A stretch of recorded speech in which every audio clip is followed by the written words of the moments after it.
Welcome to High Infidelity, the best cheating videos on YouTube. If you enjoy this content, remember to subscribe and turn on notifications. Now let's get into the video. Revenge is a dish best served soiled. This is the tale of how I discovered my girlfriend of over 3 years was cheating on me, and how I got my vengeance. This occurred almost a year ago, so it's wonderful to have it all written down. I've been thinking about it for a long. It certainly feels relieving, and I've tried to make it as interesting as possible. Thanks for reading in advance. I guess I should begin by telling you how I met my girlfriend and how she grew to mean so much to me. In the summer of 2016, I met Sarah during a yoga session. I never saw myself going to anything like that. The stupid spandex, the holier-than-thou attitude, the way everyone spoke to one another like they were high. It's not something I ever saw myself doing. But after injuring my back after falling from a first-floor roof at work, I decided to give it a try on the advice of my back masseuse and located a hall in my city that offered introductory yoga lessons. When the time came to go and I stepped through the door, I stood out like a sore thumb. Everyone was dressed to the nines in their finest yoga attire, while I wandered in wearing bog-normal shorts and t-shirt, looking like someone from a cowboy movie strolling into a sci-fi movie set. Of course, I wanted to turn around and go, but the lady teaching the class saw my terrified expression and walked up to me and said hello. I explained why I was there and that I didn't feel very comfortable, but she suggested that I give it a go since she felt it would help my back issues, and if it didn't, well, no harm, no foul. At that time, I felt better and decided, screw it, I may as well attempt to get my money's worth, even if it meant looking like a sick pretzel. When I glanced across the room, I saw the identical face of dread that I had undoubtedly been portraying. That was Sarah. She just recently discovered she had scoliosis, after years of being misdiagnosed and told, among other things, that it was all in her brain. She was there with her mother, who was there to provide emotional support and to monitor her progress. I was drawn to her in the same manner that a drowning person is drawn to a life ring thrown to them after seeing her. After the yoga teacher spoke with her, she called me over and suggested that it was Sarah's first time as well, so maybe we can sit next to each other and provide each other some support. I told her it was okay with me, and she smiled and nodded, so I went over. We hit it off immediately away, and my feelings shifted from humiliation to serious enjoyment as we both tried to blend in with the rest of the class. We were still chatting after the lesson ended, and I felt a true connection and butterflies in my stomach. And as we said our goodbyes, we met one another's eyes, and she smiled at me with a purity that left me weak at the knees for the first time in my life. I wouldn't have gone back if I hadn't met her, but I decided to attend the following week, and as I walked in, I had those butterflies in my stomach again, wanting to see her face, but she wasn't there. As I sat there, I had a sense of absolute dreadness and wondered, what the am I even doing here? I felt a grief that was difficult to define. It reminded me of going to a vacation caravan park with my grandmother and cousins when I was around 12, and there was this enormous center with pool tables and amusements and all that stuff. I remember seeing this lady there every night for a week and falling in love with her straight away. Didn't say a single thing to her right away, but built myself up so that I was going to attempt to talk to her on the final night at the disco, but she wasn't there when we got down. I'll never forget the melancholy I felt as we drove home. That girl had walked out of my life, and she probably had no idea if she had walked into it. When I didn't see Sarah, I felt the same agonizing grief. I knew nothing about her, had no method of reaching her, and felt a strange grief that was difficult to describe. About 4 months later, I was working on a roof, rebuilding a truss that had been damaged in a storm, when we decided to take a break. As we made our way back to the van, the home owner came out and asked if we wanted cups of coffee. We agreed, and she brought us coffee and cookies. I remembered her face from someplace as soon as I saw her, but I couldn't place her for the life of me. It wasn't until that night, after racking my brains, that I realized I'd seen her previously in that yoga hall, and it was Sarah's mother. The second day, I returned to complete the work, and the same thing happened. We took a break, walked down towards the van, and the lady came out, asking if we needed some coffee. After we finished, I returned the cups and biscuit wrappers to her, and inquired how her daughter was doing and whether she was still experiencing back difficulties. She appeared astonished, but smiled and said sure, before asking how I knew her. When I told her I'd met her at a yoga class months before, she chuckled and said she recalled me now. I then handed her a card with my phone number printed on it and asked if she could get her daughter to text me since I needed to contact her. Shoot my shot, I thought, and now I wish I hadn't. Sarah texted me that night, asking how I was and said she had searched for me again in the yoga hall but I wasn't there. She had gone back the week after I had since she assumed it was bi-weekly. We reconnected shortly after, struck it off again, and after 8 months she moved in with me. She was the most gorgeous person I'd ever met, as well as the most humorous, brilliant, and loving person I'd ever encountered. She had a whimsical beauty about her, pointed ears and defined features. Female reminded me of a she-elf or something, and I genuinely believed I had found my soulmate. She had moved into my house, and everything was going swimmingly. She was on disability and received personal independence payments, as well as steroid injections for her scoliosis, which, coupled with medications and exercises, kept her discomfort at bay. We would take turns cooking while she cleaned and cared for our cat Mitzi. I was also earning decent money, so we were in a wonderful financial situation. When I came home from work, we'd always do stuff like go on walks or whatever, just to be in each other's company. At this time, I was really considering proposing to her. Around Halloween 2019, things began to alter. Our life was usually pretty busy, but there were times when she wasn't, and that was great with me. We'd work around postures that were comfortable for her due to her back issues, but I'd say she had a strong drive in general. Around October, she began to complain a lot about her back hurting more, particularly just before we'd normally go to bed together. After that, whenever we had, it wasn't passionate or intense. It seemed like we were going through the motions. She began whining when we were in the thick of it, so I had no choice but to quit. I began to feel frustrated, but I was certain that it was simply a phase and that we'd get through it together.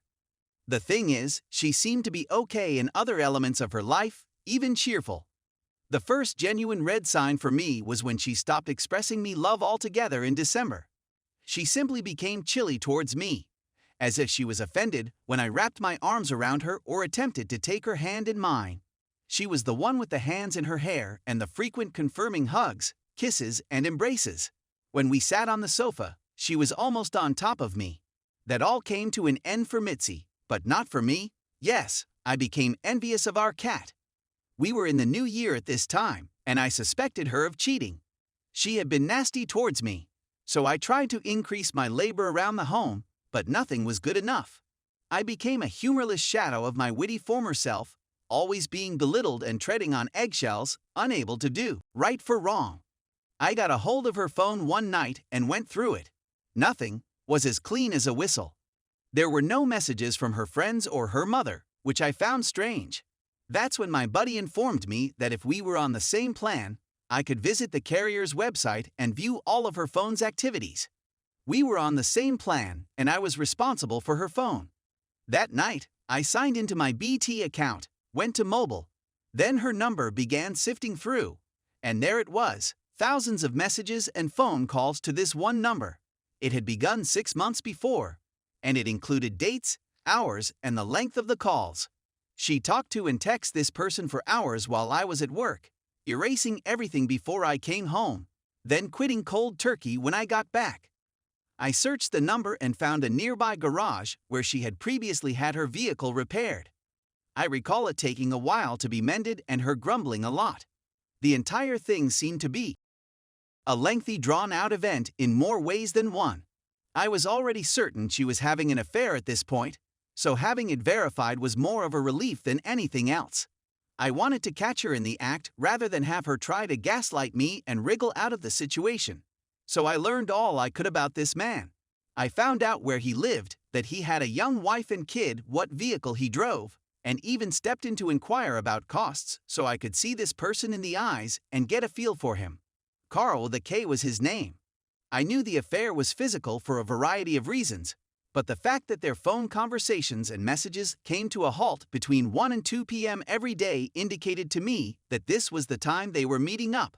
I had all kinds of ridiculous schemes, like borrowing a friend's vehicle and sitting at the end of the block until she drove away, then following her to where she was meeting this man and jumping out the car like a surprise.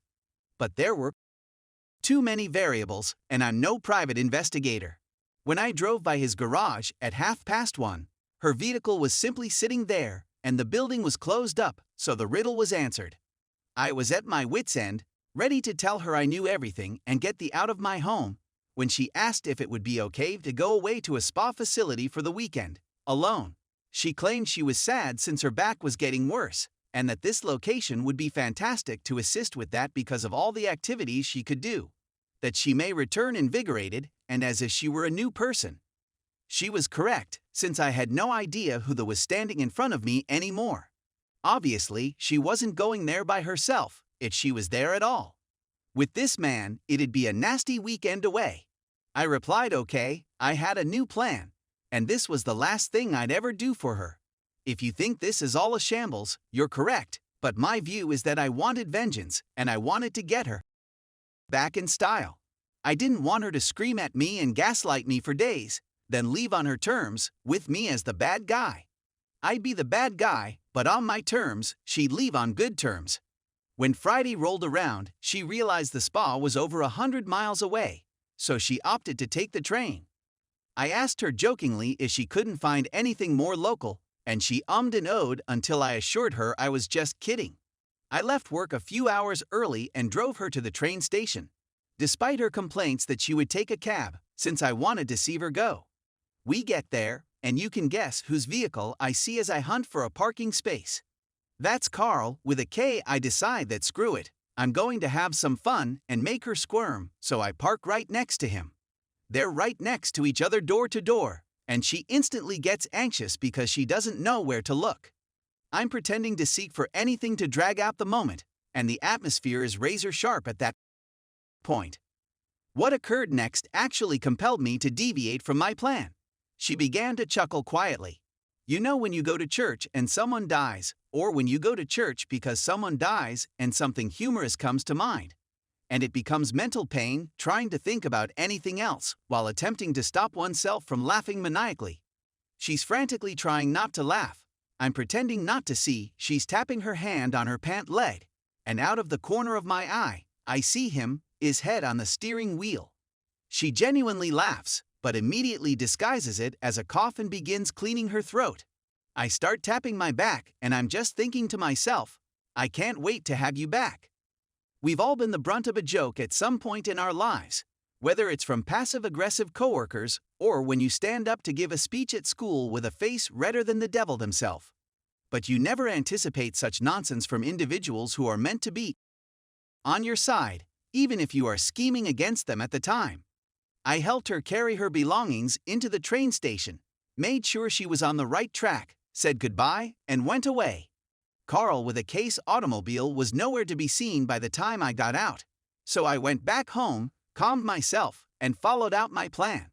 My strategy was simple but effective. I had a locksmith come out and replace the locks.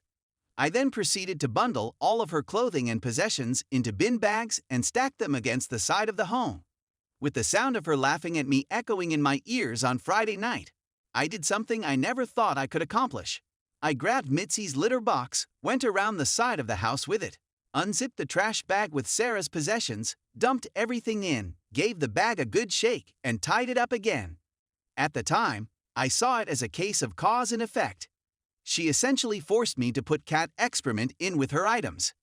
If you think I'm a jerk, you're probably correct. I'll never win an award for being the nicest neighbor on the block. If I don't like you after 5 minutes of meeting you, I probably won't like you for the rest of my life. And the only time I take out your garbage is if you were the trash. If you do break through those walls, I believe you will find me to be a devoted and loving person. I did nothing to deserve being cheated on, except maybe throwing cat litter in with her belongings, but that was after the fact. I spent Saturday in a funk, responding to her SMS with whatever enthusiasm I could generate, which wasn't much. I complained of a horrible headache caused by a hangover I didn't have, and the messages stopped. The truth of what was happening sank home, and for the first time since before the new year, I sat in my swivel armchair, Mitzi in tow, like a Bond villain. When Sunday arrived, I was ready to carry out the last half of my plan. To begin, I went to Carl with a case residence and slipped a letter through his door. It was addressed to his wife, and simply said in block letters important Carl with a Keiko Tess wife's name open immediately. It included a letter describing how her husband was having an affair with my girlfriend, records of her phone conversations and text log, and other facts such as the fact that they were away together this weekend. I went away after putting it through the door and ringing the doorbell. I got in my vehicle and drove for a minute before pulling over and calling Sarah. I honestly don't remember much of what I said to her, but it was something along the lines of when I asked how everything was going, she began to gush about how much she enjoyed herself, that she feels like a new woman, and that she could see herself doing it 2 or 3 times a year, to blow off the cobwebs. Certainly to blow something. "How's Carl?" I exclaim at this moment. Her yapping comes to a halt, and quiet fills the air until she eventually asks, "Who's Carl?" Carl. With a K, I say. I then continue to inform her that I knew everything, that I changed the locks, and that all her belongings were located around the back of the home. Instead of apologizing, she launches into a rant, blaming me for everything and literally stabbing me in the back, while claiming that my backbone was blunting her sword. I hung up after telling her that her clothes smelled like Mitzi's excrement. I banned her phone and didn't see her again until Wednesday, when I arrived home from work, and she was sitting on the front step, all the bags relocated. I ignored her and went around the back, opening the back door and locking it behind me. I haven't talked to her since, despite her efforts, including a letter. Concerning Carl with a K, I'm not sure what transpired between him and his wife. I do know that he told a buddy of mine that it wasn't personal. That made me upset, as if that was expected to make things better. When someone says something isn't personal, it simply means it isn't personal to them, but it was to me. Is it easier to forgive someone who crashes through your front room in a 4x4 and obliterates everyone you've ever loved if they didn't intend it? Is it simpler to pick up the parts and reassemble them? No. I've heard that COVID hasn't been good to his business, but you won't get me crying over it, unless it's tears of laughter.